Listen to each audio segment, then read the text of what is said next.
Bonjour à toutes, bonjour à tous. Je suis heureuse de vous retrouver aujourd'hui sur cette nouvelle vidéo où mon choix s'est porté sur la hiérarchie des anges. Voilà, donc aujourd'hui on va parler de ce que représentent les anges, les séraphins, les chérubins, les trônes, les dominants, enfin voilà, je vais tout vous expliquer. Bien sûr, c'est quelque chose que j'ai appris quand j'étais petite. On m'a toujours parlé des anges, on m'a toujours parlé de leur hiérarchie. Donc je vais vous donner ce que j'ai appris, ce que j'ai lu sur les livres, ce que j'ai vu sur internet, ce qu'on m'a un petit peu guidé au niveau des êtres de lumière, parce que ils sont d'accord sans l'être. En fait, il y a certaines choses qui les représentent bien, d'autres ils laissent passer quelque part. Voilà, donc je vais vous donner, on va dire, ces explications-là. J'ai trouvé certaines choses sur internet, donc je me permettrai de vous les lire.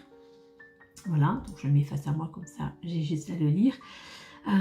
Donc avant de commencer, ce qu'il faut savoir, c'est que la hiérarchie des anges est composée de cœurs angéliques, d'accord? Dans la tradition, on met, on va dire, 9 cœurs, je ne sais pas comment on dit, angéliques, qui sont regroupés par trois groupes de 3. Donc par exemple, on a les anges supérieurs, donc ils sont 3, les anges intermédiaires, ils sont 3 aussi, les anges de lumière ou les êtres les archanges, on va dire les gardiens, ils sont 3 aussi. Donc dans les anges, on va dire supérieurs, ceux qui sont au-dessus, il y a les séraphins, les chérubins et les trônes. Dans les intermédiaires, vous avez les dominations, les puissances et les vertus. Et dans les êtres de lumière, il y a les principautés, les archanges et les anges. Voilà. Donc on va commencer par les premiers, ceux qui sont les très élevés. Donc c'est les séraphins. À savoir que leurs noms proviennent de l'hébreu, excusez-moi si je le prononce mal, séraphim, qui signifie brûlant. Donc c'est des êtres de lumière c'est des anges, ou en fait, je sais pas, les séraphins, voilà, sont des personnes qui irradient tellement, ils ont tellement de lumière que personne ne peut les regarder en face. C'est comme si vous regardez le soleil, ça a la même, on va dire, intonation que le soleil. Essayez, si vous y arrivez, de regarder le soleil en face des yeux, chapeau. Eux c'est pareil, même un être divin a du mal à regarder les séraphins, on va dire, droit dans les yeux, parce qu'ils irradient tellement, parce qu'ils ont tellement de lumière, sont tellement forts. Voilà, c'est les êtres les plus élevés dans la hiérarchie des anges, c'est les êtres les plus élevés. Et ils sont, on va dire, on est avec eux, on est en communication directe avec Dieu. Donc là par contre, je vais vous lire ce que j'ai été chercher sur internet parce que je ne le connais pas. C'est la première fois que je voyais ça. Il est dit que d'après l'Apocalypse 4, verset 7, ils sont au nombre de 4. C'est des êtres sacrés de la révélation. Le premier être vivant est semblable à un lion, donc on le compare à Saint Marc. Le second être est semblable à un veau, donc on le compare à Saint Luc. Le troisième être vivant a la face d'un homme, donc c'est Saint Matthieu. Et le quatrième être vivant est semblable à un aigle qui vole, donc on le représente comme Saint Jean. On les décrit, en fait c'est des anges qui ont 4 visages avec 6 ailes. Ils aident à consumer nos 7 péchés capitaux, donc ils nous aident justement, on va dire, à les calmer peut-être. Ils sont les vecteurs de la volonté du moi supérieur. Voilà. Donc ça c'est quelque chose que j'ai trouvé sur internet, j'ai trouvé ça joli et je voulais que vous en parliez, je voulais que vous le rajoutez dans cette vidéo. Nous allons passer après aux chérubins. Donc les chérubins, ils détiennent ils détiennent et protègent la connaissance divine. Ils sont également chargés des plus hautes tâches d'être les gardiens du paradis, on va dire. Ils interdisent les mauvaises personnes de rentrer dedans. Donc leur nom provient de l'hébreu, pardon, excusez-moi, mais c'est un petit peu dur à le dire, Kérubim, qui signifie à des enfants. Donc en fait, les chérubins, c'est bien ce que l'on nomme nous aussi, quand on dit il est où le petit chérubin, ben, c'est des enfants. Ils sont, on va dire, très majestueux. Et ben c'est eux qu'on représente aussi avec des ailes, c'est eux qu'on représente avec un visage d'aigle, c'est eux qui ont, on va dire, des visages humains. Ils sont humains, ils sont des lions. On les retrouve aussi sur la représentation de l'arche de l'alliance de Dieu. Donc ils protègent l'arbre de vie, ils protègent, ben, on va dire, le paradis. Hein. Il y en a qui vont dire comment on dit déjà, le jardin d'Éden. Pardon, j'avais un trou sur le jardin d'Éden. C'est des êtres flamboyants, ils sont pleins d'énergie, ils ont, on va dire, un bel esprit. En fait, ils apportent l'harmonie et ils envoient, on va dire, de belles influences. Et c'est eux qui sont reliés aussi aux 12 signes astrologiques. Voilà, je pense que j'ai fait le tour sur les chérubins. On va passer au trône. Donc les trônes, c'est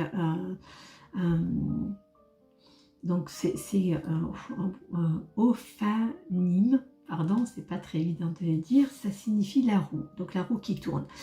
Il est représenté aussi dans le tarot, hein, puisque nous avons la roue dans le tarot. C'est en fait le chariot de Dieu, ce qui veut dire qu'en fait c'est eux qui accompagnent Dieu. On les décrit comme c'est une grande roue et on les décrit comme avoir plein comment dire, des yeux grands ouverts. Ils irradient une superbe lumière douce, chaude.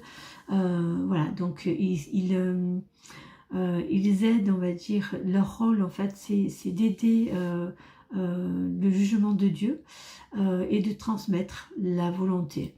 Avec, on va dire, humilité, avec impartialité. Ils permettent la compréhension des épreuves de la vie, donc ils vont nous aider.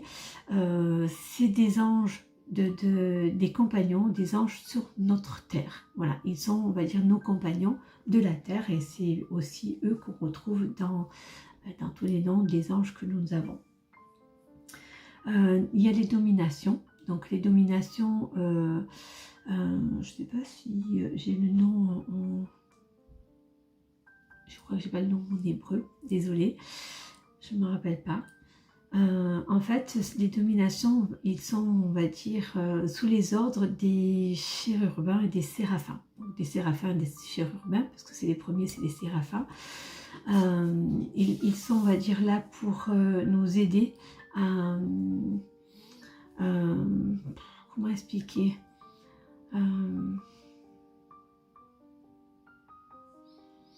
ils sont là pour optimiser la joie. Ils sont là pour nous apporter le soutien avec l'Esprit Saint.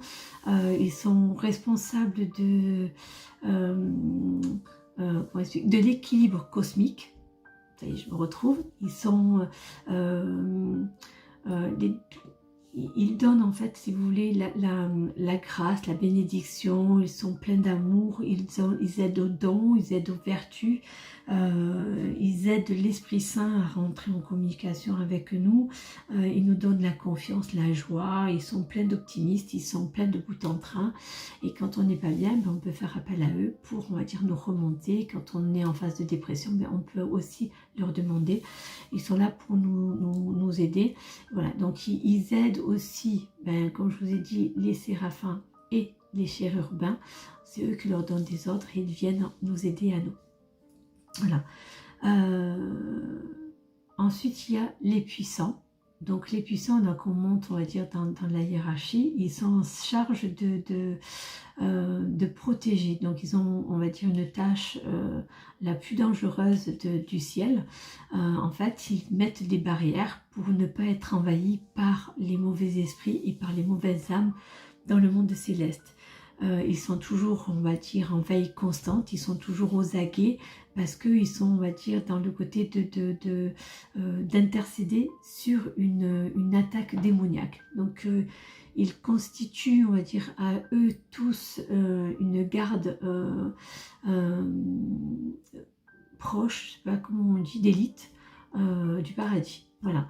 Ce sont également les gardiens de l'histoire. C'est aussi les garants des lois divines. Donc ils mettent en place, quand les lois sont là, ben, ils les mettent en place et ils aident aussi à ce qu'on ne déborde pas. Ils nous apportent le courage d'affranchir certaines épreuves. Et voilà, ils nous aident sur beaucoup de choses, mais ils protègent en fait le paradis et le jardin d'Éden. Ils sont, on va dire, là pour empêcher qu'ils soient envahis par des négativités. Donc quand une négativité arrive, eh bien, ils les mettent dans un endroit enfermé où d'autres êtres de lumière vont essayer d'enlever ces négativités de ces êtres-là. Ensuite, on a les vertus. Donc les vertus, ils sont en rapport avec la nature, avec le mouvement des corps célestes, les phénomènes météorologiques, la pluie, le vent, les tempêtes, voilà. Donc ils essayent de calmer certaines choses que la Terre va éclater. Ils apportent les miracles du ciel et du divin pour qu'on puisse avoir, on va dire, quand il y a des apparitions, des choses comme ça, donc ces genres de phénomènes, ils aident à découvrir et à cultiver et à défendre les entités et les identités, voilà. Donc en fait ce sont des anges d'harmonie, ils aident l'humain avec les besoins spirituels que peuvent avoir les hommes, les femmes, etc. Voilà. Ensuite, nous avons les principautés. Comment on peut les nommer? En fait, ils aident tout ce qui est... ils ont de la protection et ils aident tout ce qui est entreprise et tout ce que l'on va entreprendre. C'est eux qui assurent, si vous voulez, le côté on va dire la religion, la politique, les entreprises, les gens qui créent certaines choses pour éviter que ça déborde, même si des fois ça déborde quand même. Ils ont pas tout pouvoir, c'est limité quand même s'ils sont, on va dire, en lien avec la religion et la politique, mais en fait il y a le libre arbitre des humains, donc ils ne peuvent pas, on va dire, empêcher certaines choses. Ils peuvent minimiser mais pas l'empêcher. Chaque principauté, on va dire ange principauté, ont une zone, on va dire, bien spécifique à eux. Donc il y a le nord, le sud, l'est, l'ouest, et en fait chacun va régir tel ou tel coin de la planète pour, on va dire, apporter un bien-être. Ils aident aussi à nous réconcilier et à nous remettre, on va dire, dans nos énergies des chakras, on va dire dans le corps astral, dans nos corps causales. Ils aident aussi à remettre en beauté à l'intérieur de nous des belles énergies. Ensuite, il y a les archanges, on en a déjà parlé. Donc eux, en fait, c'est ceux qui sont, on va dire, des êtres qui sont les protecteurs, les guérisseurs, les livres de la vie, le savoir, la connaissance. Donc ils ont en charge aussi de surveiller les anges quand ils viennent vers nous et qu'ils ne fassent pas trop de bêtises, parce que des anges, des fois, ils sont un peu comiques, un peu léger, quoi. Quelque part, ils font des bêtises comme tout le monde dans le ciel, donc ils sont en charge de les surveiller. On peut les solliciter quand on a besoin d'aide sur guérir ou autre chose, quand on fait des soins, quand on est dans la spiritualité, quand on est dans la médiumnité, on peut les appeler. Ils sont là pour être le lien entre le divin et nous, donc ils sont porteurs de la connaissance, ils éveillent l'homme. Excusez-moi, hein, la chaleur me gratte parce qu'il fait très chaud. Pardon, j'arrête pas de bouger. Ils aident en fait en toutes choses, en toutes circonstances et en tout moment. Donc les archanges, en fait, ils sont, voilà, vous pouvez les recevoir chez vous quand vous les invitez. Ils aiment, on va dire, nous protéger, nous aider, voilà. Ils sont grands. Donc bien sûr, ce que l'on connaît le plus, je les ai énumérés, j'ai énuméré les 12, mais ceux qu'on fait appel le plus souvent à eux, c'est Raphaël, Uriel, Métatron, Gabriel et Michael, qui est l'ange le plus connu. Gabriel puisque c'est le messager, Michael qui est le protecteur et Raphaël le guérisseur. Métatron, c'est celui qui a le livre de la vie. Voilà.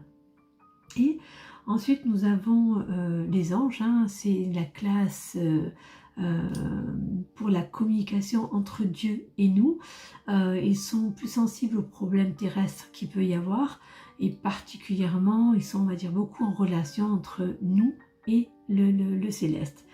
En fait, ils vont être sur le côté individuel, donc ils vont se porter sur notre côté individuel, plus que sur les communautés, alors que les archanges peuvent être dans une communauté. Donc leur fonction principale, c'est de guider les hommes. Leur fonction principale, c'est de nous guider à nous. Donc c'est pour ça que nous avons, on va dire, un calendrier où il est noté de telle date à telle date, c'est tel ange, de telle date à telle date, c'est tel ange. Il y en a à peu près, il me semble, 72. Voilà. Ils sont les messagers de la parole divine. Ils sont chargés de notre protection avec le cordon. Donc quand on part, on va dire, en voyage astral, ils sont chargés de nous surveiller. Donc quand nos êtres de lumière viennent nous chercher et nous emportent avec eux pour aller, on va dire, dans un voyage, les anges sont, on va dire, chargés de nous surveiller. Donc des fois ils sont un petit peu, comme je vous dis, pas à côté, mais comment on peut les nommer, il manque un peu de responsabilité. Voilà, parce que justement on leur donne des ordres, ils obéissent aux ordres, mais des fois ils sont un peu ailleurs. Donc quand on leur dit de garder un corps, on doit leur redire souvent, attention, surveillez le corps. Voilà. Donc ils préparent l'accueil pour les êtres qui décèdent, nos chers anges, nos anges, façon de parler, nos chers défunts. Quand ils s'en vont, ils accompagnent nos familles qui sont déjà là-haut, qui viennent récupérer quelqu'un, qui viennent chercher quelqu'un, qui viennent accueillir une personne. Ils sont chargés, on va dire, d'ouvrir le passage et d'apporter la lumière et d'apporter cette sérénité pour que cet être qui vient de quitter son corps humain puisse monter dans le céleste et trouver la paix. Ils tendent la main à celui qui en a besoin, et celui qui part, celui qui monte, ils seront toujours accueillis par des anges. Voilà. Et c'est les premiers que l'on voit quand on a notre dernier souffle avec nos chers disparus. Je crois que j'ai fait le tour. Je vous ai tout énuméré. J'espère que ça vous a plu. Si vous avez des questions, je suis ouverte et je peux répondre. Bien sûr, comme je vous ai dit, ce qui vous plaît, vous le gardez. Ce qui ne vous plaît pas, vous le mettez à la poubelle. Je vous ai tout dit. Je vous embrasse très fort. Vous pouvez retrouver sur le Grimoire de Gaïa le livre des anges, avec toute la hiérarchie des anges aussi. Je vous mets le lien, hein, il est toujours mis de toute façon sur toutes mes vidéos, donc le Grimoire de Gaïa. Donc c'est une boutique que je m'occupe maintenant, je vous l'ai déjà dit, je vous le redis. J'ai oublié de remercier la personne qui m'a fait cette passation. Je lui dis merci de tout mon cœur, elle m'a fait un très beau cadeau et j'espère être à l'honneur pour tenir cette boutique. J'espère que ça vous a plu et que vous avez beaucoup appris avec ce que je vous ai donné. Donc je souhaite que cette semaine soit, on va dire, lumineuse pour vous, que le soleil réchauffe votre route et que les étoiles les éclairent. Je vous remercie de m'avoir écouté et je vous dis à très bientôt. Au revoir.